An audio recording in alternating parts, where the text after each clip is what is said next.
Students കയറാറുള്ളോ ക്ലാസ്സിലെ?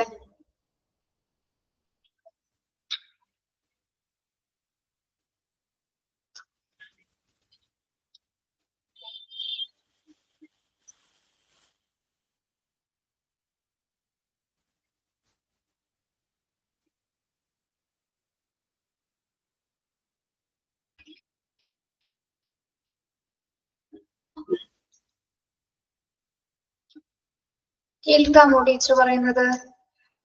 Yes ma'am.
എന്താണ് ഇത്രയും കുറച്ച് സ്റ്റുഡൻസ്, ഇത്രയും പേര് കയറാറുള്ളോ ക്ലാസ്സിലെ?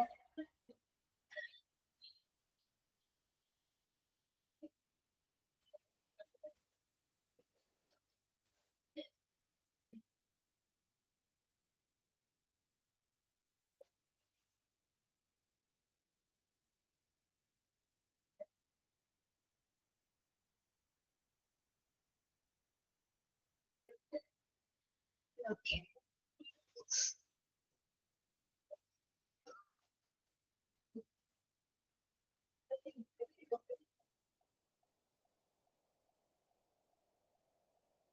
Yes, very good morning to all. നമ്മൾ കഴിഞ്ഞ ക്ലാസ്സിലെ ഓർഗനൈസേഷൻ സ്ട്രക്ചർ തുടങ്ങിയാണ് പറഞ്ഞത് അല്ലേ? ഇവിടെ വരെ പറഞ്ഞു. എന്താണ് ഓർഗനൈസേഷൻ സ്ട്രക്ചർ എന്ന് പറയുന്നത്? An organizational structure explain how activities like task allocation, coordination, and supervision are directed toward the achievement of organization aims.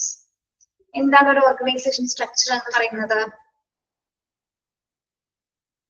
എന്തൊക്കെ കാര്യങ്ങൾ അതിൽ വരുന്നുണ്ട്? എന്തൊക്കെ ആക്ടിവിറ്റീസ് ആണ് വരുന്നത്? ഒരു ഓർഗനൈസേഷൻ സ്ട്രക്ചർ, ഘടന എന്ന് പറയുമ്പോൾ എന്തൊക്കെ വരുന്നതില്? task allocation, coordination, supervision, direction, അല്ലേ? അതായത് ഒരു ഓർഗനൈസേഷൻ അച്ചീവ് ചെയ്യുന്നതിനുള്ള കാര്യങ്ങൾ മാത്രമായിരിക്കും അതിന്റെ സ്ട്രക്ചറിൽ വരുന്നത് അല്ലെ? ഓർഗനൈസേഷന് ബെനിഫിറ്റ്സ് ഉണ്ടാകുന്ന തരത്തിലുള്ള ആക്ടിവിറ്റീസ് ആയിരിക്കുള്ളൂ ഒരു ഓർഗനൈസേഷന്റെ പ്രധാന ഘടനയിൽ ഉൾപ്പെടുത്തുകയുള്ളൂ. ഓക്കെ, കഴിഞ്ഞ ക്ലാസ്സിൽ ഇത് എക്സ്പ്ലെയിൻ ചെയ്ത് തന്നിട്ടുണ്ടായിരുന്നു അല്ലെ? ഇനി നമ്മൾ നോക്കുന്നത് concept of organisation structure. Concept of organisation structure. Organisation സ്ട്രക്ചറിന്റെ കോൺസെപ്റ്റുകൾ എന്തൊക്കെയാണ്? First one, task accomplishment or personal satisfaction. Sound പോകണമെന്നുണ്ടെങ്കിൽ പറയണം കേട്ടോ. മിക്ക നെറ്റ് ഇഷ്യൂസ് കൊണ്ട് ചില ക്ലാസ്സില് സൗണ്ട് ബ്രേക്ക് ആയി പോകുന്നുണ്ട്. സൗണ്ട് മൈക്ക് ഓൺ ആവാതെ പോലെ ആവുന്നുണ്ട്. അതുപോലെ തന്നെ ക്യാമറയും പോകുന്നുണ്ട്. ഒന്ന് പറയണോട്ടോ, കേൾക്കുന്നില്ല അല്ലെങ്കിൽ കാണുന്നില്ലെങ്കിലൊക്കെ. Okay. Task accomplishment or personal satisfaction. First concept എന്ന് പറയുന്നത് എന്താണ് ഓർഗനൈസേഷൻ സ്ട്രക്ചറിലെ? Task accomplishment or personal satisfaction എന്ന് പറഞ്ഞാൽ എന്താണ്? ഒരു ഓർഗനൈസേഷനെ സംബന്ധിച്ചിടത്തോളം ഏറ്റവും പ്രധാനം എന്ന് പറയുന്നത് അവിടുത്തെ ടാസ്കുകളിൽ ആക്ടിവിറ്റീസുകൾ പൂർത്തീകരിക്കുക എന്നുള്ളതാണ്, അല്ലെ? അതായത് ടാസ്ക് പൂർത്തീകരണം എന്ന് പറയുന്നത് എന്താണ്? തന്നിരിക്കുന്ന ജോലികൾ, അതായത് ഹ്യൂമൻ റിസോഴ്സിന് കൊടുത്തിരിക്കുന്ന ജോലികൾ തികച്ചും ഉത്തരവാദിത്വത്തോടും സംതൃപ്തിയോടും കൂടി ചെയ്തു തീർക്കുന്നതാണ് എന്ത്? പൂർണ്ണമായിട്ട് ചെയ്തു തീർക്കുന്നതിനാണ് നമ്മൾ ടാസ്ക് അക്കംപ്ലിഷ്മെന്റ് എന്ന് പറയുന്നത്. ഓക്കെ. അതായത് ടാസ്ക് പൂർത്തീകരണം എന്ന് ഉദ്ദേശിക്കുന്നത് എന്താണ്? തന്നിരിക്കുന്നത് ഏത് ടാസ്കും ആയിക്കോട്ടെ, ഏത് തരം ടാസ്ക് ആക്ടിവിറ്റീസ് ആയിക്കോട്ടെ, അത് പൂർണ്ണമായിട്ടും സംതൃപ്തിയോടെ കംപ്ലീറ്റഡ് ആയിട്ട് ചെയ്ത് തീർക്കുന്നതിനാണ് നമ്മുടെ task accomplishment or personal satisfaction എന്ന് പറയുന്നത്. ഓക്കെ. വെറുതെ ചെയ്യാൻ പാടില്ല. ഒരു ആക്ടിവിറ്റി ചെയ്ത് കഴിഞ്ഞാൽ, ഒരു വർക്ക് ചെയ്ത് കഴിഞ്ഞാല് വെറുതെ നമ്മള് ഈ പാടത്ത് വെള്ളം ഇടുന്നത് പോലെ, അല്ലെങ്കിൽ വളം ഇടുന്നത് പോലുള്ള ഒരു പണിയായിട്ട് കാണരുത്. ഏത് ജോലി തന്നാലും അത് ഉത്തരവാദിത്വത്തോടു കൂടി വളരെ വൃത്തിയായിട്ടുണ്ടെങ്കിൽ, പൂർണ്ണമായിട്ട് ചെയ്യാൻ പറ്റുന്നില്ലെങ്കിൽ അതിൽ ചെയ്യാൻ പറ്റുന്നത്, അല്ലെ? പൂർണ്ണമായിട്ട് ചെയ്യാൻ എത്രത്തോളം അത് നമുക്ക് കംപ്ലീറ്റഡ് ആക്കാൻ പറ്റുന്നതിനെയാണ് നമ്മൾ എന്ത് പറയുന്നത്? ടാസ്ക് അക്കംപ്ലിഷ്മെന്റ് എന്ന് പറയുന്നത്. പൂർണ്ണമായിട്ട് നമുക്ക് ചെയ്യാൻ സാധിക്കണം, ആ ടാസ്ക് പൂർത്തീകരിക്കാനായിട്ട് സാധിക്കണം. ഓക്കെ. യെസ്, മനസ്സിലായോ പറഞ്ഞത്? അടുത്തത് delegation of authority. Delegation of authority അഥവാ പ്രതിനിധി സംഘം. നമുക്കറിയാം, ഇപ്പൊ ഒരു ഹോസ്പിറ്റലിനെ സംബന്ധിച്ചിടത്താലും അല്ലെങ്കിൽ ഒരു വലിയ കമ്പനീസിന് എടുത്താലും അതിനെ നമ്മൾ കൺട്രോൾ ചെയ്യുന്നതിന് വേണ്ടി, അല്ലെങ്കിൽ ഹോൾ കൺട്രോൾ ചെയ്യാനായിട്ട് ഒരു അതോറിറ്റി ഉണ്ടായിരിക്കില്ല. അതോറിറ്റി എന്ന് പറഞ്ഞാൽ കുറച്ച് പേഴ്സൺസ് ആണ് അതോറിറ്റി എന്ന് പറയുന്നത്. കുറച്ച് ഹെഡ് ഓഫ് ദ പൊസിഷൻ എന്നൊക്കെ വേണമെങ്കിൽ നമുക്ക് പറയാം. അവരാണ് അതിനെ കംപ്ലീറ്റ്ലി കൺട്രോൾ ചെയ്യുന്നത്. ഡെലിഗേഷൻ ഓഫ് അതോറിറ്റി എന്ന് പറഞ്ഞാൽ എന്താണ്? It is the delivery by one individual to another right to act, to take decisions, to requisition resources, to give direction to others to act, and to execute other tasks in order to fulfill job responsibilities. എന്താണ് delegation of authorities എന്ന് പറഞ്ഞാല്? അതായത് ഒരു ജോലിയുടെ ഉത്തരവാദിത്തങ്ങൾ നമ്മൾ completed ആയിട്ട് ചെയ്യുന്നതിന് വേണ്ടിയിട്ട്, കൊടുത്തിരിക്കുന്ന ജോലികൾ കൃത്യമായിട്ട് ചെയ്യുന്നുണ്ടോ, അല്ലെങ്കിൽ എന്താണ് കൃത്യമായിട്ടുള്ള തീരുമാനങ്ങൾ എടുക്കുന്നുണ്ടോ, കറക്റ്റ് റിസോഴ്സസ് കറക്റ്റ് സ്ഥലങ്ങളിൽ ലഭ്യമാകുന്നുണ്ടോ, പിന്നെ എന്താണ് ഏതൊക്കെ റിസോഴ്സസ് അവിടെ ആവശ്യമായിട്ട് വരുന്നു, എങ്ങനെയൊക്കെ ഇവിടെ പ്രവർത്തനങ്ങൾ വേണ്ടി വരുന്നു, ഇനി മറ്റു ജോലികളുടെ നിർദ്ദേശങ്ങൾ എന്തൊക്കെയാണ്, ഏതൊക്കെ ഡിപ്പാർട്ട്മെന്റ് എന്തൊക്കെ തരത്തിലുള്ള ജോലികൾ ചെയ്യണം, എല്ലാത്തിനും ഒരു നിയന്ത്രണം. അതായത് ഒരു എന്താ പറയാ, നമ്മള് ഡയറക്ഷൻസ് കൊടുക്കണം. ഓരോ കാര്യം ചെയ്യുന്നതിന് വേണ്ടിയിട്ട് ഡിപ്പാർട്ട്മെന്റ് വൈസിൽ ഒരു കാര്യങ്ങൾ ചെയ്ത് ഡയറക്ഷൻസ് കൊടുക്കാനായിട്ട് ഒരു കുറച്ചു കൂട്ടം ആൾക്കാരുടെ ഒരു പ്രതിനിധി സംഘം ഉണ്ടായിരിക്കും. ഇവരൊക്കെ കോർഡിനേറ്റ് ചെയ്യുന്നതിന് വേണ്ടിയിട്ട്. അതാണ് അവർ എക്സിക്യൂട്ടീവ് ആയുള്ള രീതിയിലാണ് അവർ വർക്ക് ചെയ്യുന്നത്, അല്ലെ? അതായത് ഒരു ഹ്യൂമൻ റിസോഴ്സസിന് കൊടുക്കുന്ന ജോലി ഫുൾഫിൽ ആയിട്ട് അവർ ചെയ്യുന്നതിന് വേണ്ടിയിട്ട് അവർക്ക് വേണ്ട നിർദ്ദേശങ്ങളും അവർക്ക് വേണ്ട ആവശ്യകതകളൊക്കെ ചെയ്തു കൊടുക്കുന്നതിനാണ് നമ്മുടെ ഡെലിഗേഷൻ ഓഫ് അതോറിറ്റി എന്ന് പറയുന്നത്. അത് അവരെ കൺട്രോൾ ചെയ്യുന്നതിന് വേണ്ടിയിട്ടൊരു അതോറിറ്റി ഉണ്ടായിരിക്കും, അല്ലെങ്കിൽ ഹെഡ് ഓഫ് ദ പൊസിഷന്റെ തീരുമാനങ്ങൾ അനുസരിച്ചിട്ടായിരിക്കും അവരവിടെ വർക്ക് ചെയ്യുന്നത്. അതിപ്പോ ഏത് ചെറിയ സംഘടന മുതൽ വലിയ സംഘടന ആയാലും എന്താണ്, അതിനെ കോർഡിനേറ്റ് ചെയ്യുന്നതിനും അതിനെ കൺട്രോൾ ചെയ്യുന്നതിനും ഒരു ഹെഡ് ഉണ്ടായിരിക്കും, അല്ലെങ്കിൽ ഹെഡ് ഓഫ് ദ ഇൻസ്റ്റിറ്റ്യൂഷൻ ഉണ്ടായിരിക്കുന്നതാണ്. ഓക്കെ. ഒരു പ്രതിനിധി സംഘം അവരുടെ ഡയറക്ഷൻസ് അനുസരിച്ചിട്ടായിരിക്കും അവര് പ്രവർത്തിക്കുന്നത്. അതായത് അവർക്ക് നിർദ്ദേശം നൽകാനുള്ള അധികാരമുണ്ട്, അവർക്ക് റെസ്പോൺസിബിലിറ്റീസ് കൊടുക്കാനുള്ള അധികാരമുണ്ട്, ആർക്ക് എവിടെ എന്തൊക്കെ ജോലികൾ ചെയ്യണമെന്ന് നിർദ്ദേശിക്കാനുള്ള റൈറ്റ്സ് ആർക്കുണ്ട്? ഡെലിഗേഷൻ ഓഫ് അതോറിറ്റിക്ക് ഉണ്ടായിരിക്കുന്നതാണ്. ഓക്കെ. അതായത് എല്ലാ ഹ്യൂമൻ റിസോഴ്സിന്റെ ജോബ്സ് ഫുൾഫിൽ ചെയ്യുന്നതിന് വേണ്ടിയിട്ട് എല്ലാ നിർദ്ദേശങ്ങളും പകർന്നു കൊടുക്കുന്നതിന് വേണ്ടിയിട്ടാണ് നമ്മളൊരു പ്രതിനിധി സംഘത്തിനെ ഓർഗനൈസേഷൻ സ്ട്രക്ചറിൽ ഉൾപ്പെടുത്തിയിരിക്കുന്നത്. ഓക്കെ, മനസ്സിലായോ?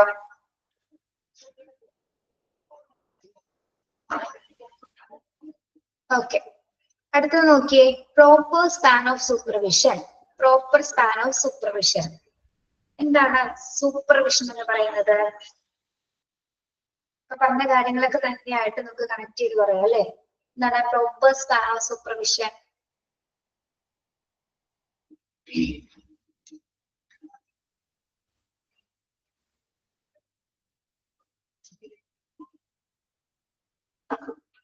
സൂപ്പർവൈസ് ചെയ്യണം അല്ലെ, ശരിയായി ഇവിടെ മേൽനോട്ടം വഹിക്കണം, അതായത് ഡയറക്ഷൻസ് കൊടുക്കണം, ആരൊക്കെ എങ്ങനെയൊക്കെ പ്രവർത്തിക്കണം, എന്തൊക്കെ ഡ്യൂട്ടീസ് ആൻഡ് റെസ്പോൺസിബിലിറ്റീസ് ആണ് കൈകാര്യം ചെയ്യുന്നത് എന്നതുമായി ബന്ധപ്പെട്ട് എന്താണ് ഹ്യൂമൻ റിസോഴ്സിനെ സൂപ്പർവൈസ് ചെയ്യുന്നത്.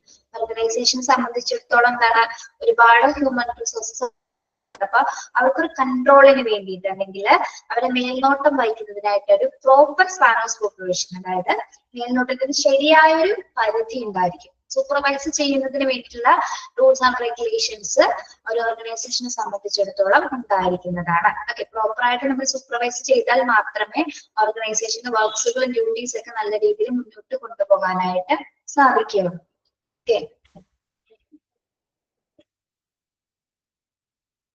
then അടുത്തത് the degree of specialization. The degree of specialization. Under specialization, limited duties are performed regularly and repetitively. From the personal point of view, specialization makes the learning of job routines easier and turns the worker into an expert in his job. എന്താണ് degree of specialisation എന്ന് പറഞ്ഞാൽ? നമ്മൾ എന്ത് കാര്യം ചെയ്യുമ്പോഴാണ് നമ്മൾ specialised ആയെന്ന് പറയുന്നത്? എന്ത് കാര്യം ചെയ്യുമ്പോഴാണ്, എപ്പോഴാണ് നമ്മൾ അത് സ്പെഷ്യലൈസ് ആയെന്ന് പറയുന്നത്?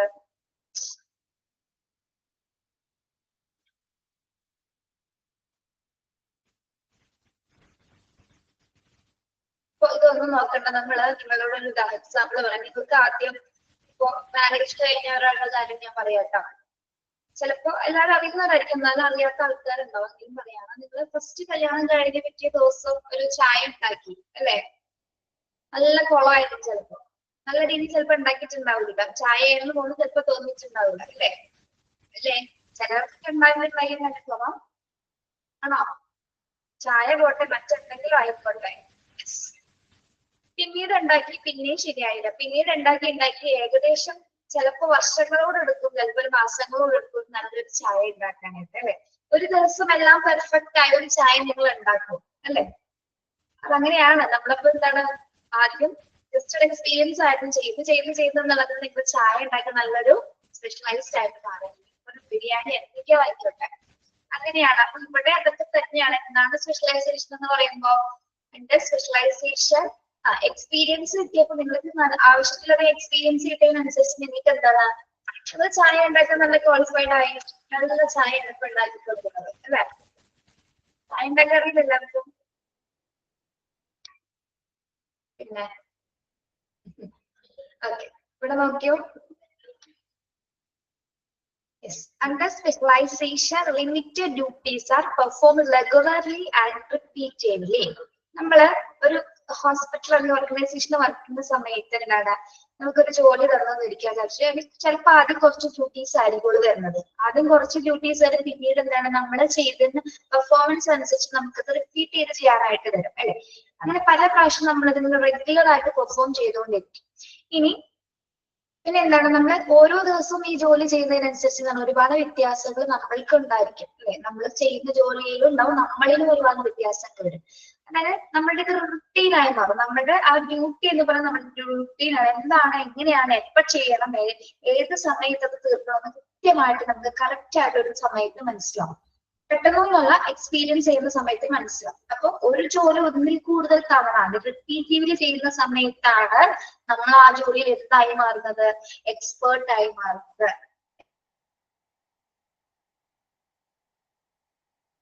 ഉണ്ടാക്കി നോക്കിയാണ് നിങ്ങൾ ഒരു ദിവസം നല്ലൊരു ചായ ഉണ്ടാക്കി. അതുപോലെ തന്നെ എന്താണ് ഒരു ഓർഗനൈസേഷനിൽ തന്നെ നമ്മുടെ ഡ്യൂട്ടി അല്ലെങ്കിൽ നമ്മുടെ ജോലി നമ്മൾ പല തവണ ചെയ്ത് അതില് നല്ല പെർഫോമൻസ് കാഴ്ചവെച്ചത്, അതായത് റിപ്പീറ്റ് ചെയ്ത് എക്സ്പീരിയൻസ് ആയി കഴിഞ്ഞപ്പോൾ നിങ്ങൾ അതിൽ എന്തായി മാറി, എക്സ്പേർട്ട് ആയി മാറി. നിങ്ങളുടെ ജോലിയിൽ നിങ്ങൾ എക്സ്പേർട്ട് ആയി മാറി. ഇപ്പൊ ഓർഗനൈസേഷന്റെ ഏറ്റവും പ്രധാനപ്പെട്ട കോൺസെപ്റ്റ് എന്ന് പറഞ്ഞാൽ എന്താണ്, ഡിഗ്രി ഓഫ് സ്പെഷ്യലൈസേഷൻ. നമ്മൾ എവിടെയാണ് എന്താണ് വർക്ക് ചെയ്യുന്നത് ആ ജോലിയിൽ നമുക്ക് എന്തുണ്ടാവണം, നൈപുണ്യം നേടണമെങ്കിൽ നമ്മൾ അത് എക്സ്പീരിയൻസ് ചെയ്യണം. നമ്മൾ കൂടുതൽ തവണ റിപ്പീറ്റ് ചെയ്ത് മാത്രമേ നമ്മൾ അതിൽ എക്സ്പേർട്ടായി മാറുള്ളൂ. ഓക്കെ, യെസ്, മനസ്സിലായോ ഡിഗ്രി ഓഫ് സ്പെഷ്യലൈസേഷൻ എന്താണെന്ന്? നമ്മൾ ആ ജോലി ചെയ്ത് നമ്മളത് പഠിക്കും അല്ലെ, എന്താണത് ചെയ്യേണ്ടതെന്ന് വ്യക്തമായിട്ട് പഠിക്കും. പിന്നെ ഒരു 1 ഇയർ ഒക്കെ കഴിയുമ്പോൾ നമ്മൾക്ക് നല്ല ധാരണ ഉണ്ടാവും അല്ലെ. ഓക്കെ, അത് കഴിഞ്ഞ് നമ്മൾ നന്നായിട്ട് ചെയ്യുന്നത് കാണുമ്പോൾ നമ്മുടെ കീഴിലുള്ള ഉദ്യോഗസ്ഥർ വന്ന് ചോദിക്കുന്നത് എങ്ങനെയാണ് ചെയ്യേണ്ടതെന്ന് നമുക്കത് പറഞ്ഞു കൊടുക്കാൻ പറ്റുമ്പോൾ നമ്മൾ അത് റിയലൈസ് ചെയ്യും. ഞാനിതിൽ ഏകദേശം ഓക്കെ ആയില്ലേ, എനിക്കിതെല്ലാം അറിയാവുന്ന ധാരണ നമുക്ക് വരികയും ചെയ്യും. Okay, last one, communication channel should be proper. Communication channel should be proper. ഓർഗനൈസേഷന്റെ മറ്റൊരു കോൺസെപ്റ്റ് എന്ന് പറയുന്നത് എന്താണ്? Communication channel should be proper എന്ന് പറഞ്ഞാൽ എന്താണ്? എങ്ങനെയുള്ള കമ്മ്യൂണിക്കേഷൻ ആയിരിക്കണം? പ്രോപ്പർ ആയിട്ടുള്ള അല്ലെ. യെസ്, പ്രോപ്പർ ആയിട്ടുള്ള കമ്മ്യൂണിക്കേഷൻ ഉണ്ടായിരിക്കണം. യെസ്, സ്പീക്കിംഗ് സ്കിൽസ് ഉണ്ടായിരിക്കണം, കമ്മ്യൂണിക്കേറ്റ് ചെയ്യാനുള്ള സ്കിൽസ് ഉണ്ടായിരിക്കണം അല്ലെ. കമ്മ്യൂണിക്കേഷൻ സ്കിൽസ് എന്ന് പറയുമ്പോൾ എന്തൊക്കെ അതിൽ നമുക്ക് ഉൾപ്പെടുത്താം? എന്തൊക്കെ വരാറില്ലേ കമ്മ്യൂണിക്കേഷൻ സ്കിൽസില്?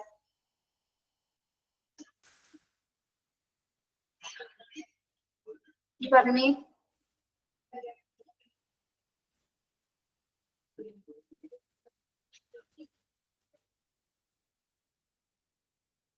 ലാംഗ്വേജ് അല്ലെ, ഗുഡ് ലാംഗ്വേജ് ഉണ്ടായിരിക്കണം. ഇംഗ്ലീഷ് നന്നായിട്ട് ഫ്ലുവന്റ് ആയിട്ട് സംസാരിക്കാം. കമ്മ്യൂണിക്കേറ്റ് ഇംഗ്ലീഷ് കുറച്ചുകൂടി നമുക്ക് ബെറ്റർ ആയിരിക്കും അല്ലെ. ഇംഗ്ലീഷിന് എല്ലാ ലാംഗ്വേജസ് അറിയെങ്കിൽ അത്രയും നല്ലത്, പക്ഷെ പ്രത്യേകിച്ച് ഇംഗ്ലീഷ് അറിഞ്ഞിരിക്കുന്നത് ഏറ്റവും നന്നായിരിക്കും. പിന്നെ എന്താണ്? ലാംഗ്വേജ് മാത്രം അറിഞ്ഞാൽ മതി നമുക്ക്. ഒരു സ്പീക്കിംഗ് സ്റ്റൈൽ വേണം. യെസ്, വെരി ഗുഡ് അല്ലെ. കമ്മ്യൂണിക്കേഷൻ സ്റ്റൈലുണ്ട്. നമ്മൾ പറയുന്ന കാര്യങ്ങൾ അവർക്ക് മനസ്സിലാവുന്ന രീതിയിൽ കൺവേ ചെയ്യാൻ നമുക്ക് സാധിക്കണം അല്ലെ. അത് ഒരുപാട് വിശദീകരണത്തിലൂടെ ആക്കരുത്, എന്നാൽ അത് വളരെ ബ്രീഫായിട്ട് മനസ്സിലാവുന്ന രീതിയിൽ അവർക്ക് നമ്മൾ അവതരിപ്പിക്കാനായിട്ട് അറിയാം. പിന്നെന്താണ്? നന്നായിട്ട് ലിസൺ ചെയ്യാനുള്ള ഒരു കപ്പാസിറ്റി ഉണ്ടായിരിക്കണം. ഒരു ഗുഡ് കമ്മ്യൂണിക്കേറ്റർ അല്ലെങ്കിൽ ഗുഡ് കമ്മ്യൂണിക്കേഷന്റെ ഏറ്റവും പ്രധാനപ്പെട്ട കാര്യം എന്ന് പറയുന്നത് നമുക്കത് ലിസൺ ചെയ്യാം. അവർ പറയുന്ന കാര്യങ്ങൾ കേൾക്കണം അല്ലെ. കേട്ടതിന് ശേഷം, പൂർണ്ണമായി കേട്ടതിന് ശേഷം മാത്രം അതിന് മറുപടി കൊടുക്കുക. നമ്മള് ഫ്രണ്ട് ഓഫീസൊക്കെ ഈ ക്ലാസ്സിൽ എടുത്തിട്ടുള്ളതല്ലേ നമ്മള്? അതെ, ബി എ ഗുഡ് ലിസണർ. പിന്നെ ഐ കോണ്ടാക്ട് മെയിൻറ്റെയിൻ ചെയ്യല്ലേ, കണ്ണിൽ നോക്കി സംസാരിക്കുക.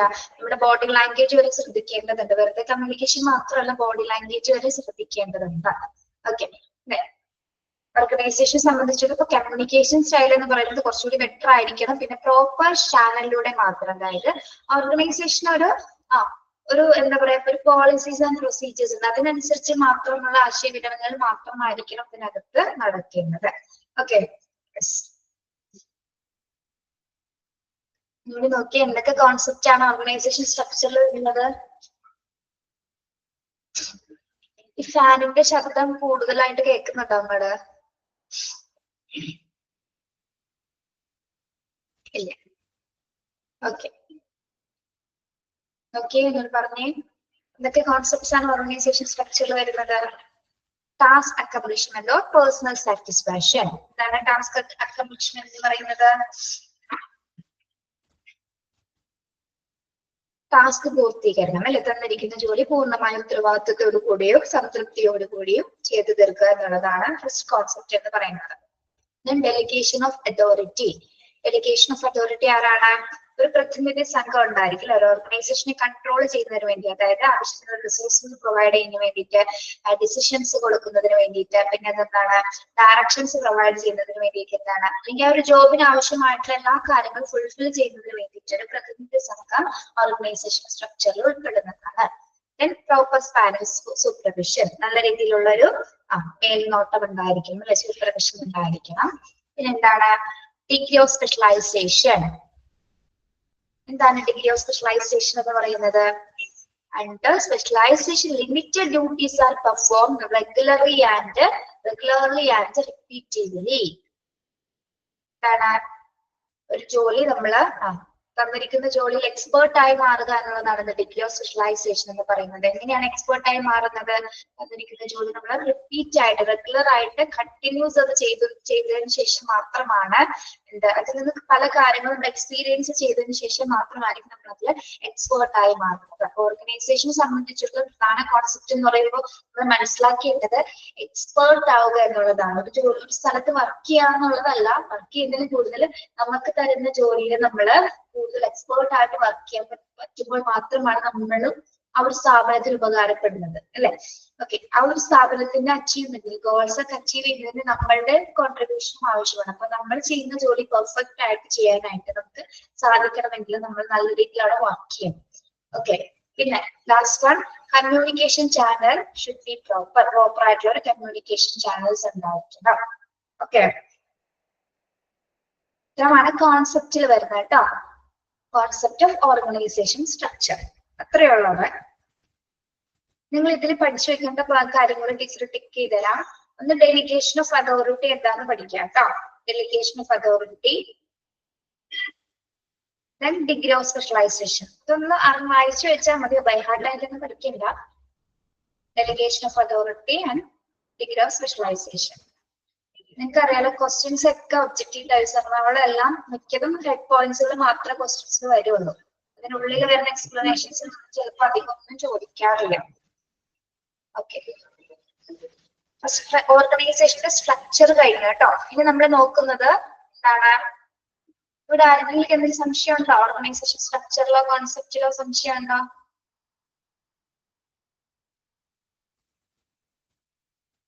യെസ്, നോക്കാം. Human resource planning. അടുത്തത് human resource planning. The most valuable asset of an organization is human resources and not money or physical equipment. Underline ചെയ്യണേ. The most valuable asset of an organization is human resources. അതൊന്ന് underline ചെയ്തേ. Most valuable asset of an organization is human resources. ഒരു ഓർഗനൈസേഷനെ സംബന്ധിച്ചിടത്തോളം ഏറ്റവും valuable ആയിട്ടുള്ള ഏറ്റവും മൂല്യവത്തായിട്ടുള്ള ഒരു അസറ്റ് എന്ന് പറയുന്നത് ആരാണ്? മണി അല്ല, ഫിസിക്കൽ എക്യുപ്മെന്റ്സ് അല്ല, എന്താണ്? ഹ്യൂമൻ റിസോഴ്സസ് ആണ്, അല്ലെ? HR ആണ് ഒരു ഓർഗനൈസേഷന്റെ വാല്യുബിൾ അസറ്റ് എന്ന് പറയുന്നത്. Human resources or man power planning is a process with which a management determines how an organization should move from its current manpower position to its desired. A minute. Yes.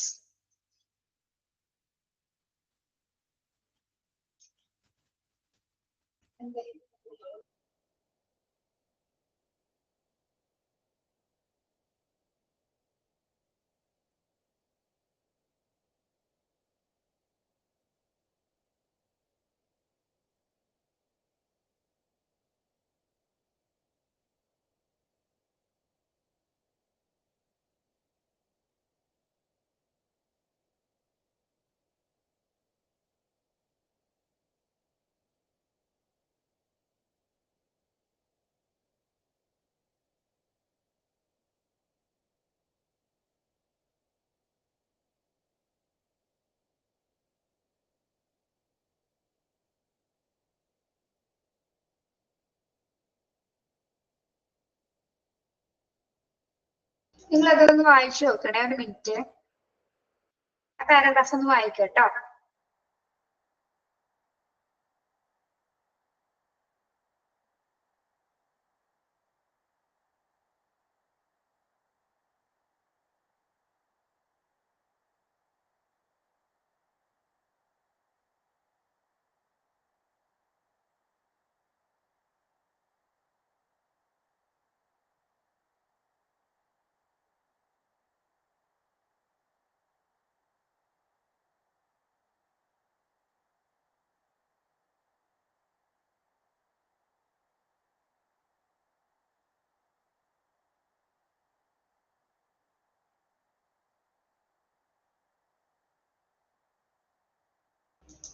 കേൾക്കാമോ?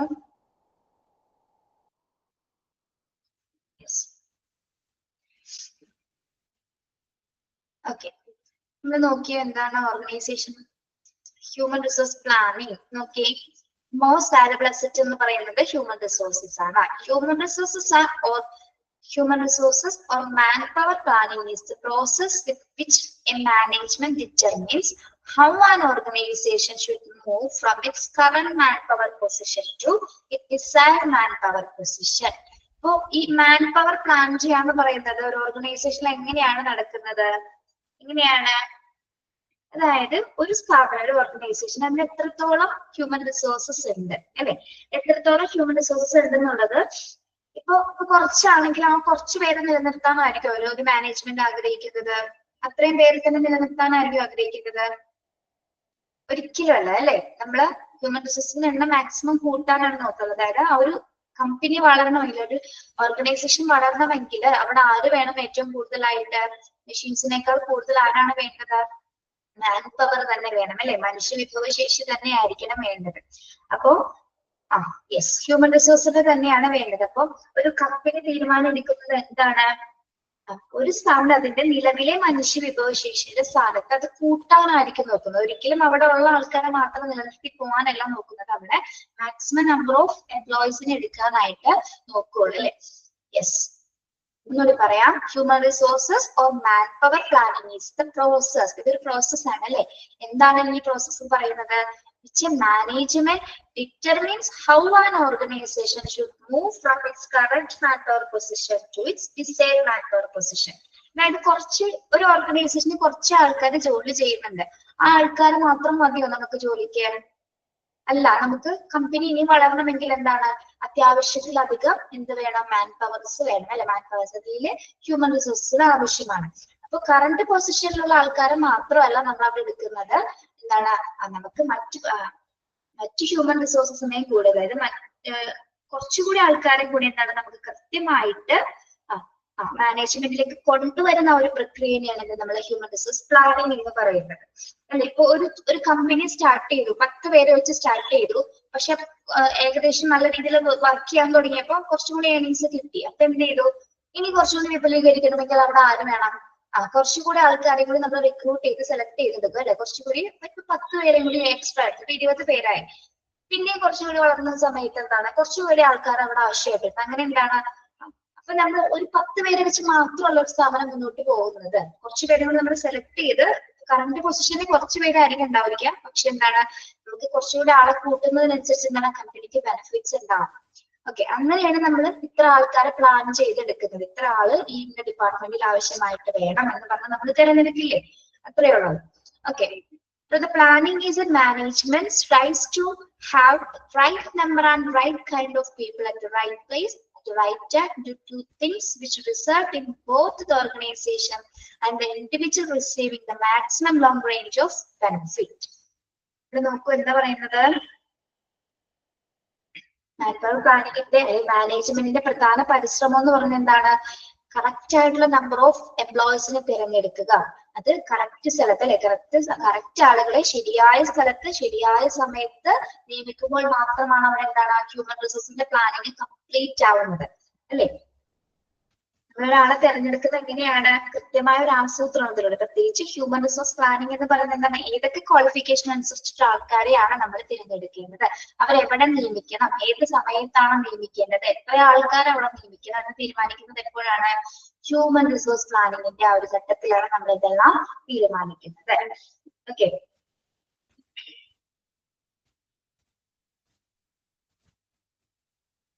പിന്നെ ഇവിടെ പറയുന്നുണ്ട് എന്താണ്?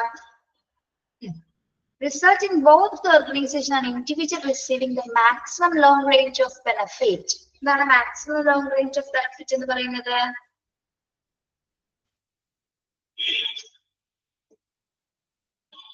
എന്തായിരിക്കാം? maximum long range of benefit എന്ന് പറയുന്നത് എന്താ?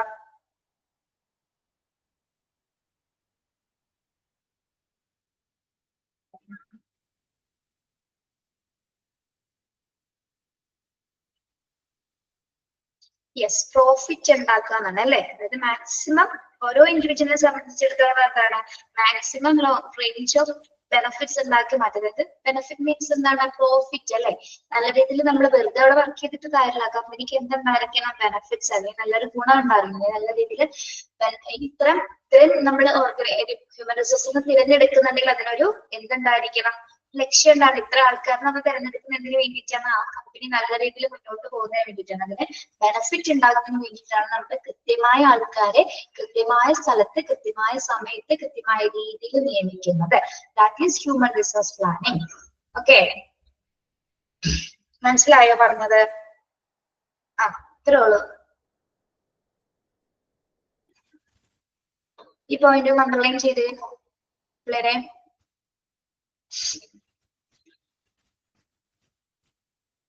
Planning ഈ മാനേജ്മെന്റ് സ്ട്രൈവ്സ് ടു തുടങ്ങിയിട്ട് ലോങ് റേഞ്ച് ഓഫ് ബെനിഫിറ്റ് വരെ അണ്ടർലൈൻ ചെയ്യാം കേട്ടോ. So planning a management strives to തുടങ്ങിയിട്ട് long range of benefit last point വരെ അണ്ടർലൈൻ ചെയ്യാം.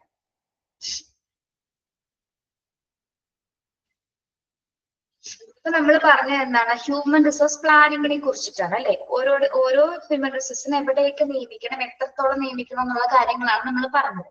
ഇനി ഇതിന്റെ പ്രോസസ് എങ്ങനെയാണ്, ഇതിന്റെ പ്രക്രിയ നടക്കുന്നത് എങ്ങനെയാണ്? ഈ ഹ്യൂമൻ റിസോഴ്സിനൊക്കെ നമ്മൾ പ്ലാൻ ചെയ്ത് കഴിഞ്ഞാൽ ആരൊക്കെ എവിടെയൊക്കെ നിയമിക്കണം എന്ന് പ്ലാൻ ചെയ്തു. ഇനി ഇതിന്റെ പ്രോസസ് നടക്കണം അല്ലെ. അപ്പൊ ഇതിന് കുറച്ച് സ്റ്റെപ്സുകൾ വരുന്നുണ്ട്. It's A multi step process ആണ്. ഹ്യൂമൻ റിസോഴ്സ് പ്ലാനിങ് എന്ന് പറയുന്നത് it's A multi step of process ആണ്. മൾട്ടി സ്റ്റെപ്പ് എന്ന് പറഞ്ഞാൽ എന്താണ്? മൾട്ടി സ്റ്റെപ്സ് അതായത് ഒരു ഒറ്റ പ്രക്രിയ മാത്രമാണ്, ഇത് ഒറ്റ പ്രോസസ്സിലൂടെയാണോ നടക്കുന്നത്? ആണോ? അല്ല.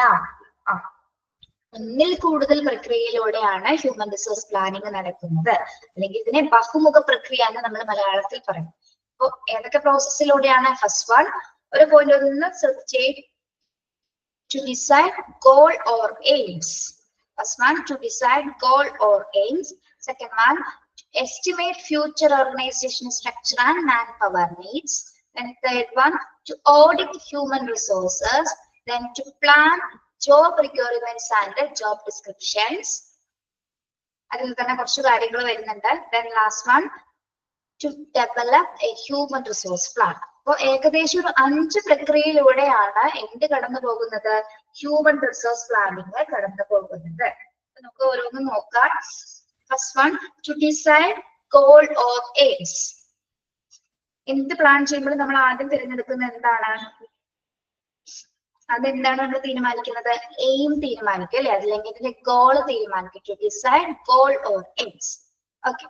The main purpose is one of the matching or fitting employees' ability to enterprises requirements, emphasizing on future in situ of present arrangements. ഇനി അപ്പൊ ഗോൾ എന്ന് പറയുമ്പോൾ എന്തൊക്കെ കാര്യങ്ങളാണ് അതിൽ വരുന്നത്?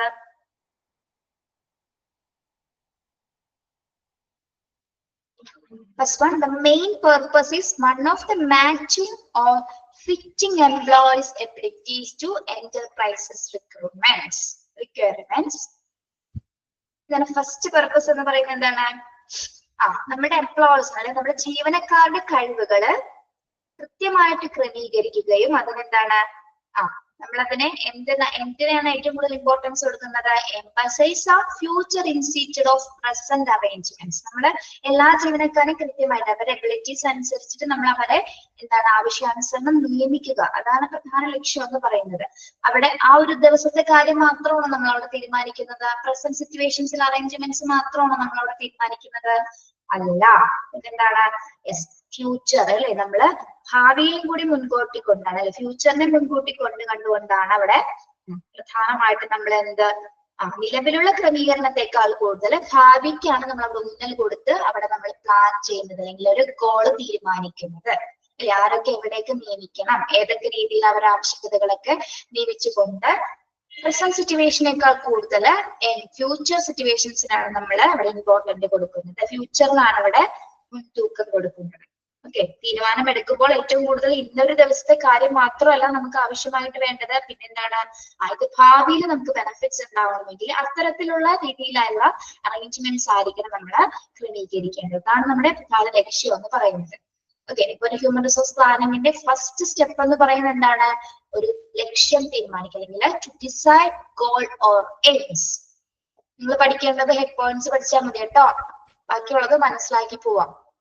ഫസ്റ്റ് പോയിന്റ് എന്താണ്? To decide goal or aims. മനസ്സിലായോ പറഞ്ഞത്?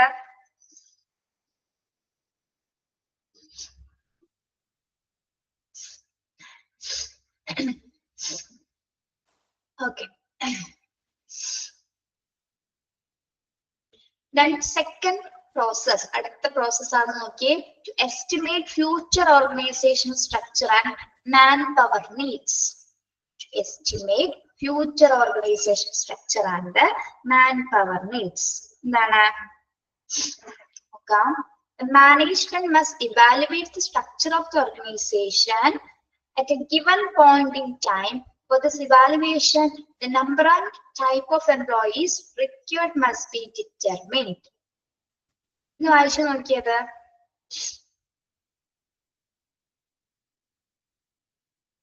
നമ്മൾ എന്തൊക്കെ എസ്റ്റിമേറ്റ് ചെയ്യണമെന്നാണ് ഇവിടെ പറയുന്നത്? എസ്റ്റിമേറ്റ് ഫ്യൂച്ചർ ഓർഗനൈസേഷൻ സ്ട്രക്ചർ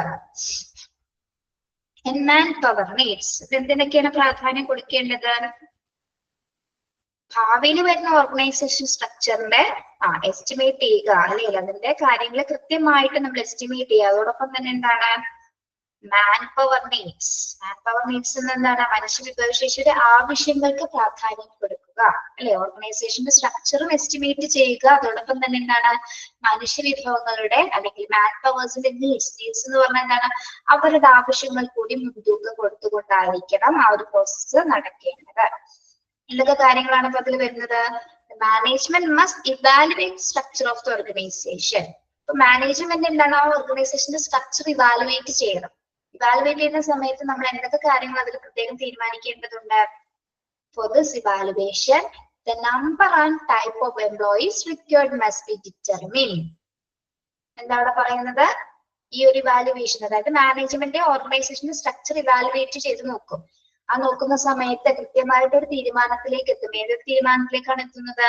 ഈ ഒരു ഇവാലുവേഷന് ശേഷം the number and type of employees required must be determined. എന്ന് പറഞ്ഞാൽ എന്താ?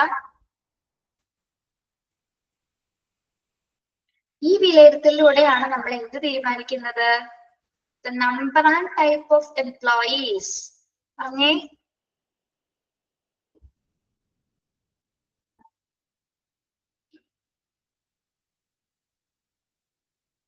എത്ര പേര് വേണമെന്നല്ല, എത്ര നമ്പർ ഓഫ്, എത്ര ടൈപ്പ് ഓഫ്, എത്ര തരവും എത്ര ആൾക്കാർ അവിടെ വേണമെന്നല്ല, ഈ ക്വാളിഫിക്കേഷൻ ബേസിൽ എത്ര ആൾക്കാരെ നമ്മൾ തിരഞ്ഞെടുക്കണമെന്ന് ഡിറ്റർമിൻ ചെയ്യും, അല്ലെ?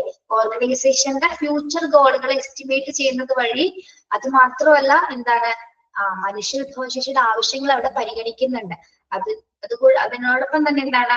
ഈ ഒരു ഇവാലുവേഷൻ സ്ട്രക്ചർ, ഓർഗനൈസേഷന്റെ സ്ട്രക്ചർ നമ്മൾ ഇവാലുവേറ്റ് ചെയ്യുന്ന കൂട്ടത്തില് എത്ര പേരെ നിയമിക്കണം, എത്ര നമ്പർ ഓഫ് എംപ്ലോയീസിനെയാണ് അവിടെ ഡിറ്റർമിൻ ചെയ്യേണ്ടതെന്ന് ഇവിടെ തീരുമാനിക്കപ്പെടുന്നു.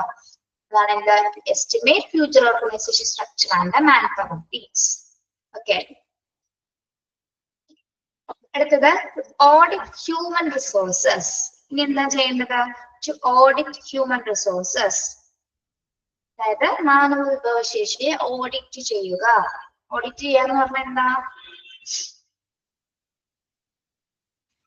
നമുക്ക് എത്രത്തോളം ഹ്യൂമൻ റിസോഴ്സിന് വേണമെന്ന് കണക്കാക്കി കഴിഞ്ഞതിന് ശേഷം, ഇപ്പൊ നമ്മൾ സെക്കൻഡ് സ്റ്റെപ്പിൽ എന്താണ്? എത്ര നമ്പർ ഓഫ് ആൾക്കാർ വേണമെന്ന് നമ്മൾ തീരുമാനിച്ചു, അല്ലെ?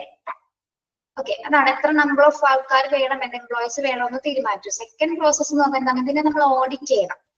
Once the future human resources needs are estimated, the next step is to decide the present supply of manpower resources. എന്താ പറയുന്നത്? ഇനി ഭാവിയിലെ മാനവിക ശേഷിയുടെ ആവശ്യകതകൾ കണക്കാക്കി കഴിഞ്ഞതിന് ശേഷം അടുത്ത ഘട്ടം എന്ന് പറയുന്നത് എന്താണ്? ഇപ്പോഴത്തെ വിതരണം, അതായത് ഇപ്പൊ എത്ര ആൾക്കാരുണ്ട്, അല്ലെ? എത്ര പേരെ നമ്മൾ കൃത്യമായിട്ട് എത്ര റിസോഴ്സസ്, എത്ര മാൻ പവർ നമ്മൾ റിസോഴ്സസിനെ സപ്ലൈ ചെയ്യണം എന്നുള്ള ഒരു തീരുമാനമെടുക്കലാണ് എന്ത്? നെക്സ്റ്റ് സ്റ്റെപ്പ് എന്ന് പറയുന്നത്. അപ്പൊ നമ്മൾ ഇത്ര ആൾക്കാർ, നിങ്ങളൊന്ന് ശ്രദ്ധിച്ചേ, കുറച്ച് പേര് നമ്മൾ സെലക്ട് ചെയ്തു, ഇത്ര നമ്പർ ഓഫ് ആൾക്കാരെ നമ്മൾ സെലക്ട് ചെയ്ത് കഴിഞ്ഞു, അല്ലെ? കുറച്ച് ആൾക്കാർ എടുത്തു വെച്ചിട്ടുണ്ട്. ഇനി നമ്മൾ എന്താ ചെയ്യുന്നത്? സെക്കൻഡ് സ്റ്റെപ്പ് എന്ന് പറഞ്ഞാൽ എന്താണ്? ഈ തിരഞ്ഞെടുത്ത ആൾക്കാരിൽ നിന്ന് നമ്മൾ എന്ത് ചെയ്യും? എന്താ ചെയ്യാൻ പോകുന്നത്? എത്ര പേർക്ക് സ്കിൽസ് ആണ്, എത്ര സ്കിൽസ് ഉണ്ട്, എത്രത്തോളം എബിലിറ്റീസ് ഉണ്ട്, അല്ലെങ്കിൽ വർക്ക് പ്രിഫറൻസ് അല്ലെങ്കിൽ എക്സ്പീരിയൻസ് ഉണ്ട്, ഇതൊക്കെ നമ്മൾ ഇന്ന് വെരിഫൈ ചെയ്യും അല്ലെങ്കിൽ ഇതൊക്കെ വാലിഡേറ്റ് ചെയ്യും. അതായത് ആദ്യം നമ്മൾ കുറച്ച് ആൾക്കാരെ തിരഞ്ഞെടുത്തതിന് ശേഷമുള്ള രണ്ടാമത്തെ സ്റ്റെപ്പ് എന്താണ്? അവരുടെ സ്കിൽസ് ആൻഡ് എബിലിറ്റീസ് നോക്കിയിട്ടാണ് നമ്മൾ അവരെ നിയമിക്കാൻ പോകുന്നത്. അതിനെയാണ് നമ്മൾ എന്ത് പറയുന്നത്? That is skills inventory. ശ്രദ്ധിക്കുക, സ്കിൽസ് ഇൻവെന്ററി എന്ന് പറയുന്നത് എന്താണ്? ഹ്യൂമൻ റിസോഴ്സിന്റെ മൂന്നാമത്തെ സ്റ്റെപ്പാണ്, മൂന്നാമത്തെ പ്രോസസ് ആണ്. തിരഞ്ഞെടുത്ത ഉദ്യോഗാർത്ഥികൾ ഹ്യൂമൻ റിസോഴ്സിൽ നിന്ന് ഏറ്റവും ക്യാപ്പബിൾ ആയിട്ടുള്ള അല്ലെങ്കിൽ സ്കിൽസ് അബിലിറ്റീസ് ഉള്ളവരെ നമ്മൾ കൃത്യമായിട്ട് തിരഞ്ഞെടുക്കുന്ന പ്രക്രിയ, അതായത് സ്കിൽ ഇൻവെന്ററി എന്ന് അറിയപ്പെടുന്നു. സ്കിൽ ഇൻവെന്ററി എന്ന് പറയുന്നത് എന്താണ്? Skill inventory consist of data about of each employee's skills, abilities, work preference and other items of information indicating his overall value to the company. എന്താണ് സ്കിൽ ഇൻവെന്ററി എന്ന് പറയുന്നത്? അതൊരു data ആണ് അല്ലെ, എന്തിനെ കുറിച്ചിട്ടുള്ള ഡാറ്റ ആണ്? ഓരോ എംപ്ലോയീസിന്റെ എന്തിനെ കുറിച്ചിട്ടാണ്? ഓരോ ജീവനക്കാരന്റെയും കഴിവുകള് അല്ലെങ്കിൽ അവരുടെ ജോലി മുൻഗണനകള് അല്ലെങ്കിൽ കമ്പനിക്ക് അദ്ദേഹത്തിന്റെ മൊത്തത്തിലുള്ള മൂല്യം സൂചിപ്പിക്കുന്നതിനുമായി ബന്ധപ്പെട്ടിട്ടുള്ള ഒരു വിവര സൂചികയാണ് എന്ത്? സ്കിൽ ഇൻവെന്ററീസ് എന്ന് പറയുന്നത്. ഓക്കെ, ഇമ്പോർട്ടന്റ് ആണ് കേട്ടോ. സ്കിൽ ഇൻവെന്ററി എന്നുള്ളത് അണ്ടർലൈൻ ചെയ്യണേ. A skill inventory consists of data about each employee's skills, abilities, work preference and other items of information indicating his overall value to the company. എത്ര underline ചെയ്തേ?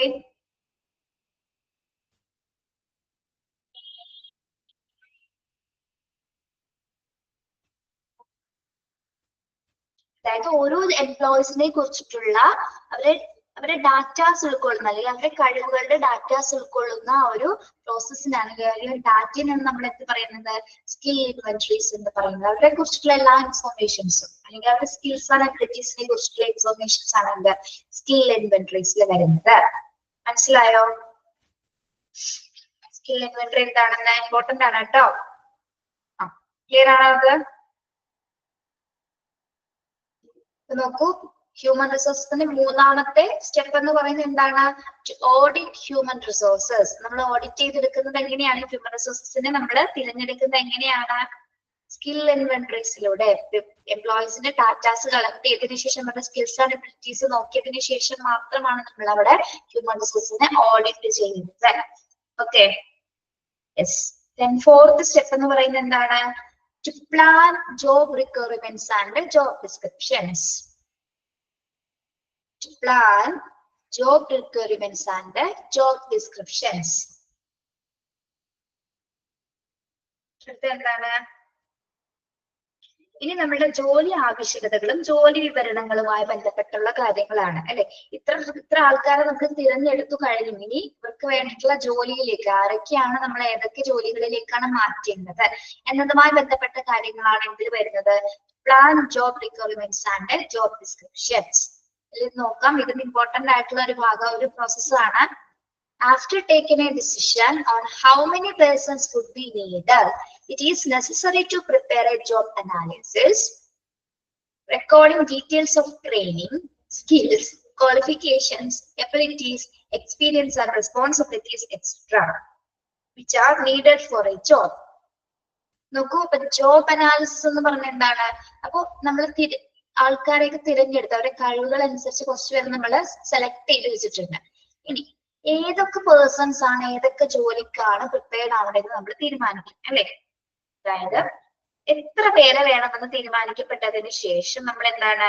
ഒരു job description തയ്യാറാക്കും. അതായത് ഒരു ജോലിയുമായി ആ ജോലിയുടെ പരിശീലനങ്ങളെ അതുമായി ബന്ധപ്പെട്ടുള്ള ട്രെയിനിങ്സ് ഉൾപ്പെടുത്തും. അതില് പിന്നെ എന്തൊക്കെയാണ്? അതിന്റെ skills, qualifications, abilities, experience, responsibilities ഇതൊക്കെ ഉൾപ്പെടുത്തിയ കാര്യങ്ങളാണ് എന്തിൽ വരുന്നത്? ജോബ് അനാലിസിസിൽ വരുന്നത് അല്ലെ. ഒരു ജോലിയുടെ വിശദീകരണം എന്ന് പറയുമ്പോൾ ആ ജോലിയെ കുറിച്ചിട്ട് എല്ലാ കാര്യങ്ങളും വരും അല്ലെ. ആ ജോലി എങ്ങനെയാണ് ചെയ്യുന്നത്, ഏതൊക്കെ രീതിയിലാണ് എന്നതുമായി ബന്ധപ്പെട്ടുള്ള വിശകലനമാണ് എന്ത്? ജോബ് അനാലിസിസ് എന്ന് പറയുന്നത്. Okay, job analysis included the preparation of job description and job specification. അപ്പോ നമുക്കൊരു കൺഫ്യൂഷൻസ് വരും ഇവിടെ. മൂന്ന് രീതിയിൽ വരുന്നുണ്ട്. ജോബ് അനാലിസിസ് വരുന്നുണ്ട്, ജോബ് ഡിസ്ക്രിപ്ഷൻസ് വരുന്നുണ്ട്, പിന്നെന്താണ് ജോബ് റിക്വയർമെന്റ്സ് വരുന്നുണ്ട്. മൂന്ന് രീതിയിൽ, മൂന്ന് തരത്തിലാണ്. ജോബ് അനാലിസിസ് വ്യത്യസ്തമാണ്, ജോബ് ഡിസ്ക്രിപ്ഷൻ വ്യത്യസ്തമാണ്, അതോടൊപ്പം തന്നെ എന്താണ് ജോബ് റിക്വയർമെന്റ്സും വ്യത്യസ്തമാണ്. ഒരു കൺഫ്യൂഷൻ അടിയാനുള്ള സാധ്യതയുണ്ട്. അപ്പൊ ഓരോന്നും നമുക്ക് നോക്കാം. ഓക്കെ, നമുക്ക് ആദ്യം എന്താണ് നോക്കേണ്ടത്? ജോബ് അനാലിസിസ് എന്താണെന്ന് നോക്കാം. Job analysis include the preparation of job description and job specification. എന്താണ് ജോബ് അനാലിസിസ് എന്ന് പറയുന്നത്? എന്താണ്? ഒരു പ്രത്യേക ജോലിയെ കുറിച്ചിട്ടുള്ള പ്രസക്തമായിട്ടുള്ള എല്ലാ വിവരങ്ങളും നിർണ്ണയിക്കുന്ന, രേഖപ്പെടുത്തുകയും ചെയ്യുന്ന ഒരു പ്രക്രിയയാണ് എന്ത്? Job analysis. നമ്മൾ ചുരുക്കി പറഞ്ഞാൽ ഒരു ജോലിനെ കുറിച്ചിട്ടുള്ള കംപ്ലീറ്റ് ഡീറ്റെയിൽസ് ആണ് എന്ത്? ജോബ് അനാലിസിസ് എന്ന് പറയുന്നത്. മനസ്സിലായോ? ഓക്കെ, നോക്കിയേ, it is the process of, നിങ്ങൾ പഠിക്കേണ്ടത് ഇതാണ്. നോക്കിയേ, പിള്ളേർക്ക് ശ്രദ്ധിക്കുന്നുണ്ടോ? Job analysis the process of determining and recording all the relevant information about a particular job, including tasks involved with the knowledge and skills needed to perform the job, the responsibilities attached to the job, and the abilities required to perform the job successfully. എന്താണ് job analysis എന്ന് പറയുന്നത്? നോക്കിയേ, the process of determining and recording all the relevant information about particular job. ഒരു particular ജോബുമായി ബന്ധപ്പെട്ട് വരുന്ന എല്ലാ കാര്യങ്ങളും, എല്ലാ relevant ആയിട്ടുള്ള ഇൻഫോർമേഷൻസും അടങ്ങുന്ന അല്ലെങ്കിൽ ഡിറ്റർമിൻ ചെയ്യുന്ന കാര്യങ്ങളാണ് എന്തിൽ വരുന്നത്? ജോബ് അനാലിസിസിൽ വരുന്നത്. അതിൽ എന്തൊക്കെ ഉൾപ്പെടുന്നുണ്ട്? ഇൻക്ലൂഡിങ് ടാസ്ക് ഇൻവോൾവ്ഡ്, ഏതൊക്കെ ആക്ടിവിറ്റീസ് അല്ലെങ്കിൽ ഏതൊക്കെ ടാസ്ക് ആണ് നമ്മൾ അതിൽ ചെയ്യേണ്ടത്, എന്തൊക്കെ നോളജ് അതിൽ ആവശ്യമായിട്ട് വരുന്നുണ്ട്, ഏതൊക്കെ സ്കിൽസ് അല്ലെങ്കിൽ നമ്മൾ ഏത് രീതിയിൽ അതിൽ പെർഫോം ചെയ്യണം എന്നുള്ള കാര്യങ്ങൾ എന്തിൽ വരുന്നുണ്ട്? ജോബ് അനാലിസിസിൽ വരുന്നുണ്ട്. ഇനി കൂടാതെ എന്തൊക്കെയാണ്? Responsibilities attach to the job. ആ ജോബുമായി നമുക്ക് എന്തൊക്കെ ഉത്തരവാദിത്തങ്ങൾ വേണ്ടി വരും, അല്ലെ? നമ്മൾ അതിൽ എത്രത്തോളം റെസ്പോൺസിബിലിറ്റീസ് ആയിരിക്കണം, അല്ലെങ്കിൽ നമ്മൾ എത്രത്തോളം എബിലിറ്റീസ് ആ ഒരു ജോലി പെർഫോം ചെയ്ത് സക്സസ്ഫുൾ ആയിട്ട് ആ ജോലി കംപ്ലീറ്റ് ചെയ്തിട്ട് നമ്മൾ ഏത് രീതിയിലുള്ള എബിലിറ്റീസ് ആണ് കാഴ്ചവെക്കേണ്ടത് എന്നുള്ള കാര്യങ്ങൾ അടങ്ങുന്നതാണ് എന്ത്? ജോബ് അനാലിസിസ് എന്ന് പറയുന്നത്. അതായത് നമുക്ക് ഒരാൾക്ക് അത് കംപ്ലീറ്റ്ലി അത് സക്സസ്ഫുൾ ആയി ചെയ്തു തീർക്കണമെങ്കിൽ ഈ അനാലിസിസ് നോക്കിക്കഴിഞ്ഞാൽ പൂർണ്ണമായിട്ട് ചെയ്തു തീർക്കാനായിട്ട് സാധിക്കും. ഓക്കെ, മനസ്സിലായോ ജോബ് അനാലിസിസ് എന്താണെന്ന്? നിങ്ങൾ സിമ്പിൾ ആയിട്ട് ഇത് ഇത്രയും പഠിച്ചു വെച്ചാൽ മതി. നോക്കിയേ, ഇവിടെ വരെ പഠിച്ചു വെച്ചാൽ മതി. ബാക്കിയുള്ളതൊന്ന് മനസ്സിലാക്കി വെക്കുക, എങ്കിൽ ഇവിടെ വരെ പഠിച്ചു വെക്കുക. Job analysis, the process of determining and recording all the relevant information about a particular job. അത്രയെങ്കിലും ഒന്ന് പഠിച്ചു വെച്ചാൽ മതി കേട്ടോ. ഒരു ജോലിക്ക് ആവശ്യമായിട്ടുള്ള പ്രസക്ത ഭാഗങ്ങൾ അടങ്ങിയിട്ടുള്ള അല്ലെങ്കിൽ ആ ജോലിനെ കുറിച്ചിട്ടുള്ള എല്ലാ വിവരങ്ങളും നിർണ്ണയിക്കുന്ന ഒരു രേഖപ്പെടുത്തുകയും ചെയ്യുന്ന ഒരു പ്രക്രിയയാണ് എന്ത്? Job analysis. ഇത്രയേ ഉള്ളൂ കേട്ടോ. മനസ്സിലായോ അത് ജോബ് അനാലിസിസ് എന്താണെന്ന്?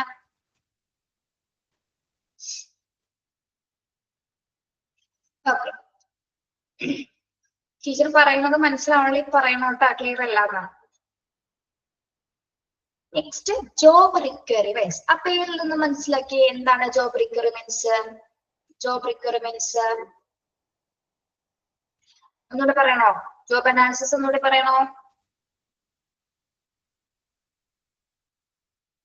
ഇവിടെ ഒരു പെർട്ടിക്കുലർ ജോബുമായി ബന്ധപ്പെട്ട് വരുന്ന എല്ലാ വിവരണങ്ങളും നിർണ്ണയിക്കുകയും രേഖപ്പെടുത്തുകയും ചെയ്യുന്ന ഒരു പ്രക്രിയയാണ് എന്താ? Job analysis. നമുക്ക് ഏത് ജോലിയാണോ തരുന്നത് ആ ജോലിയുമായി ബന്ധപ്പെട്ടുള്ള എല്ലാ ഡീറ്റെയിൽസും അതിൽ രേഖപ്പെടുത്തിയിട്ടുണ്ടായിരിക്കും. ഏതൊക്കെ ടാസ്ക് ആണ് നമുക്ക് തരുന്നത്, എന്തൊക്കെ നോളജ് ആൻഡ് സ്കിൽസ് നമുക്ക് അവരുടെ ആവശ്യമായിട്ട് വരുന്നുണ്ട്, എന്തൊക്കെ റെസ്പോൺസിബിലിറ്റീസ് ഉണ്ട്, നമ്മൾ എന്തൊക്കെ ഉത്തരവാദിത്തങ്ങൾ അവിടെ ചെയ്ത് തീർക്കേണ്ടതുണ്ട് എന്നുള്ള കാര്യങ്ങൾ അടങ്ങുന്ന ഒരു രേഖയാണ് എന്താ, അല്ലെങ്കിൽ ഒരു റിട്ടേൺ രേഖ അനാലിസിസ് ആണ് എന്താ ജോബ് അനാലിസിസ് എന്ന് പറയുന്നത്. ഇത്രയേ ഉള്ളൂ.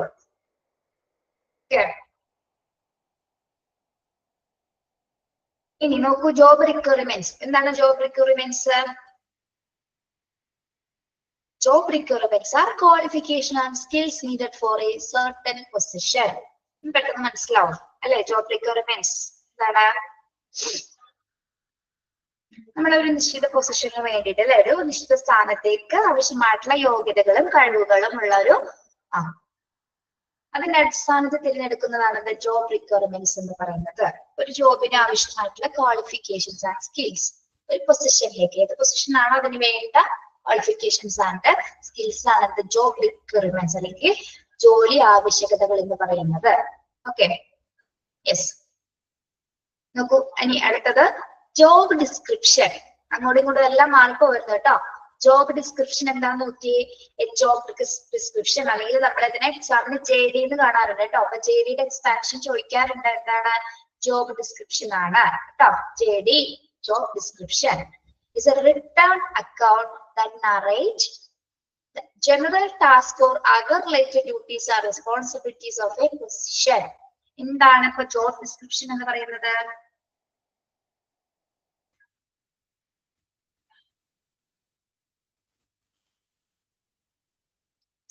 റിട്ടേൺ അക്കൗണ്ട് അല്ലേ? ഒരു ജോബുമായി ബന്ധപ്പെട്ട് വരുന്ന എല്ലാ ജനറൽ ടാസ്കുകളെ കുറിച്ചിട്ടും ഡ്യൂട്ടീസിനെ കുറിച്ചിട്ടും റെസ്പോൺസിബിലിറ്റീസിനെ കുറിച്ചിട്ടുള്ള എല്ലാ കാര്യങ്ങളും അടങ്ങുന്ന ഒരു വ്യക്തമായ റിട്ടേൺ അക്കൗണ്ട് ആണെന്ത്, അല്ലെങ്കിൽ രേഖാമൂലമുള്ള ഒരു അക്കൗണ്ട് ആണ് JD അഥവാ ജോബ് ഡിസ്ക്രിപ്ഷൻ എന്ന് പറയുന്നത്. ഓക്കെ, അവിടെ നമ്മൾ കൃത്യമായിട്ട് ചെയ്യേണ്ട കാര്യങ്ങളാണ്. ഡിസ്ക്രിപ്ഷനിൽ വരുമ്പോൾ എന്താണ്, എന്ത് ജോലിയാണ് അവിടെ ചെയ്യേണ്ടത്, എന്തൊക്കെ ഡ്യൂട്ടീസ് ആണ് അവിടെ ചെയ്യേണ്ടത്, അല്ലെങ്കിൽ എന്ത് ടാസ്ക് ആണ് വരുന്നതെന്നാണ് അവിടെ പ്രധാനമായി പറയുന്നത് കേട്ടോ. ജോബ് ഡിസ്ക്രിപ്ഷനില് ജോബ് റിക്വയർമെന്റ്സിൽ എന്തായിരുന്നു?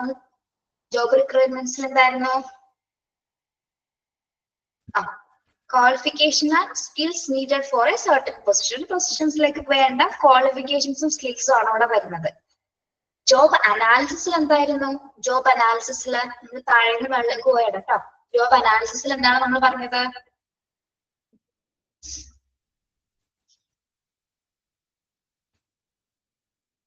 ഒരു പർട്ടിക്കുലർ ജോബിന് വേണ്ടിയിട്ടുള്ള ഇൻഫോർമേഷൻസ്, റെലവെന്റ് ആയിട്ടുള്ള ഇൻഫോർമേഷൻസ് അടങ്ങുന്ന വ്യക്തമായ ഒരു രേഖയാണ് എന്ത്, job analysis.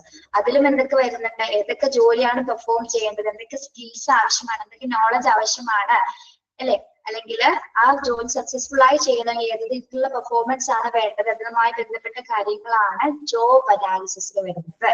Okay, relevant information about the job.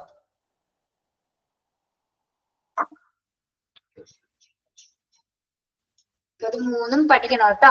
To plan job requirements and job ഡിസ്ക്രിപ്ഷൻസില് ജോബ് അനാലിസിസ് എന്താന്ന് നോക്കണം, job requirements, job description.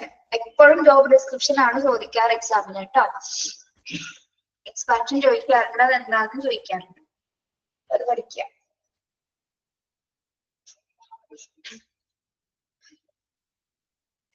Then last step നമ്മളിപ്പോ എന്താ പറഞ്ഞിരിക്കുന്നത്, process of human resource planning ആണ് കേട്ടോ. അപ്പൊ നമ്മൾ പറഞ്ഞതിന് മൾട്ടി സ്റ്റെപ്സ് പ്രോസസ്സിലൂടെയാണ് ഹ്യൂമൻ റിസോഴ്സ് പ്ലാനിങ് നടന്നു പോകുന്നത്.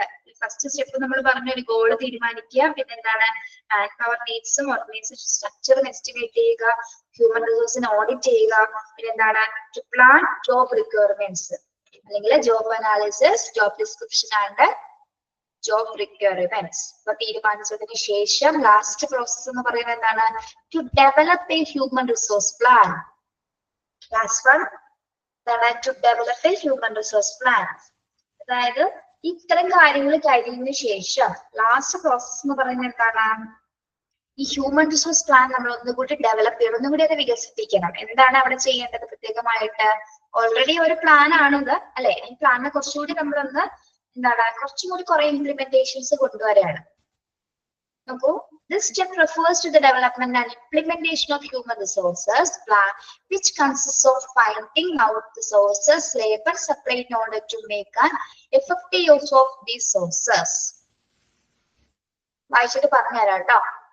The first thing, therefore, is to decide on the policy. Should the personnel be hired from within top promotion channels, or should it be obtained from an outside source?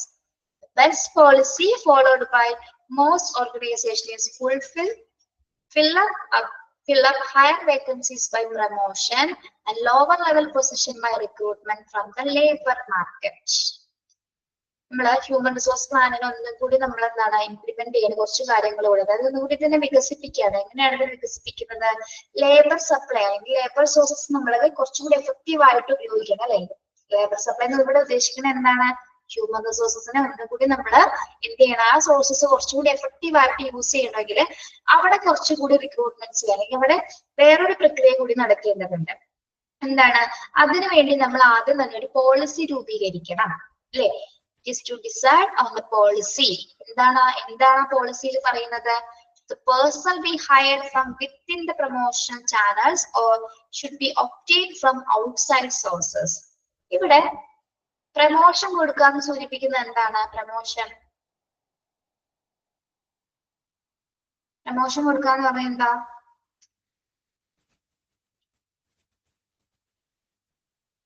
ഈ plan പ്രകാരം നമ്മൾ എന്താണ് higher പോസ്റ്റിലേക്ക് കുറച്ച് പേരെ മാറ്റേണ്ടതുണ്ട്, അതോടൊപ്പം തന്നെ ലോവർ പൊസിഷൻസിലേക്ക് കുറച്ച് പേര് വരേണ്ടതുണ്ട് അല്ലെ? സ്ഥാനം കയറ്റം അല്ലെ? അപ്പൊ രണ്ട് രീതിയിൽ ഇവിടെ പറയുന്നത് രണ്ട് രീതി എന്ന് പറയുമ്പോൾ എന്താണ്? ഒന്ന്, എല്ലാ ഓർഗനൈസേഷനും ഫോളോ ചെയ്യുന്ന ഒരു കാര്യമാണ് എന്ത്? ഹയർ വേക്കൻസീസ് ഫില്ല് ചെയ്യാനായിട്ട് പ്രമോഷൻ കൊടുക്കും. Then and lower level position by recruitment from the labor market. അതായത് ഹയർ വേക്കൻസീസ്, അതിനകത്തുള്ള വേക്കൻസീസ് ഒക്കെ ഫില്ല് ചെയ്യുന്നതിന് വേണ്ടിയിട്ട് അവിടെയുള്ള ഹ്യൂമൻ റിസോഴ്സിന് അതിനകത്ത് പ്രവർത്തിക്കുന്ന വർക്കേഴ്സിനെ നമ്മൾ എന്ത് ചെയ്യും? ഹയർ പ്രൊമോഷൻ, ഹയർ ഉദ്യോഗ സ്ഥാനങ്ങളിലേക്ക് കയറ്റിവിടും. ഇനി ലോവർ ലെവൽ പൊസിഷനിൽ വർക്ക് ചെയ്യുന്ന ആൾക്കാരെ നമ്മൾ എവിടെ നിന്നാണ് റിക്രൂട്ട് ചെയ്യുന്നത്? Labour market. ലേബർ മാർക്കറ്റ് എന്ന് വെച്ചാൽ അതിനകത്തല്ല, ഓർഗനൈസേഷൻ അകത്തല്ല, പുറത്ത് നിന്ന് നമ്മൾ ഔട്ട് സോഴ്സസിൽ നമ്മൾ തിരഞ്ഞെടുക്കും. ഹയർ വേക്കൻസീസ് ഉള്ളവർ എവിടെയാണ് നമ്മൾ തിരഞ്ഞെടുക്കുന്നത്? ആ ഓർഗനൈസേഷൻ അകത്ത് തന്നെയുള്ള ആൾക്കാരെ ആയിരിക്കും നമ്മൾ അതിനകത്തുള്ള ഹയർ പൊസിഷൻസിലേക്ക് തീരുമാനിക്കുന്നത്. ഇനി ലോവർ, അതായത് താഴ്ന്ന നിലയുള്ള ജീവനക്കാരെ നമ്മൾ എവിടെ നിന്ന് തിരഞ്ഞെടുക്കും? Labour market. ലേബർ മാർക്കറ്റ് നമ്മൾ ഉദ്ദേശിക്കുന്നത് എന്താണ്? ഔട്ട് സോഴ്സ്, അല്ലെങ്കിൽ പുറത്തു നിന്നുള്ള ഒരു റിക്രൂട്ട്മെന്റിൽ എവിടെയായിരിക്കും നമ്മൾ എന്ത് ചെയ്യുന്നത്? ഹ്യൂമൻ റിസോഴ്സിനെ, ലോവർ പൊസിഷനിലുള്ള ഹ്യൂമൻ റിസോഴ്സിനെ നമ്മൾ തിരഞ്ഞെടുക്കുന്നത്. ഓക്കെ, ആ ലാസ്റ്റ് ഭാഗം മാത്രം ഒന്ന് നോക്കിയാൽ മതി കേട്ടോ. ലാസ്റ്റ് ഭാഗം നോക്കൂ.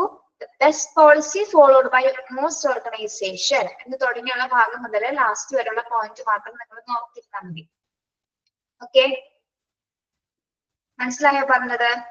ഹയർ വേക്കൻസീസ് ഫില്ല് ചെയ്യാനായിട്ട് നമ്മൾ എവിടെ നിന്നുള്ള ആൾക്കാരെയാണ് സെലക്ട് ചെയ്യുന്നത് എന്ന് പറഞ്ഞേ? ഹയർ വേക്കൻസീസ് ഫില്ല് ചെയ്യാനായിട്ട് ഓർഗനൈസേഷൻ അകത്തുള്ളവരെ തന്നെ നമ്മൾ തിരഞ്ഞെടുക്കുന്നു അല്ലെ? ഓക്കെ, ഇനി ലോവർ പൊസിഷനിലുള്ള ആൾക്കാരെ എങ്ങനെയാണ് റിക്രൂട്ട് ചെയ്യുന്നത്? ലോവർ ലെവൽ പൊസിഷൻസിലേക്കുള്ള ആൾക്കാരെ ഫ്രം ദ ലേബർ മാർക്കറ്റ് അല്ലെങ്കിൽ ഔട്ട് സോഴ്സസിലൂടെ നമ്മൾ തിരഞ്ഞെടുക്കുന്നു. ഓക്കെ, അടുത്ത ക്ലാസ്സിൽ ഒന്നുകൂടി പറഞ്ഞു തരാം കേട്ടോ. Last step. ഓക്കെ, നിങ്ങൾ നാളെ കയറും. നാളെ ടീച്ചറിന്റെ ക്ലാസ് ആയിരിക്കും. നാളെ ഞാനായിരിക്കും എടുക്കുന്നത് കേട്ടോ. വന്ദന മിസ് ലീവാണ്. Okay okay, thank you.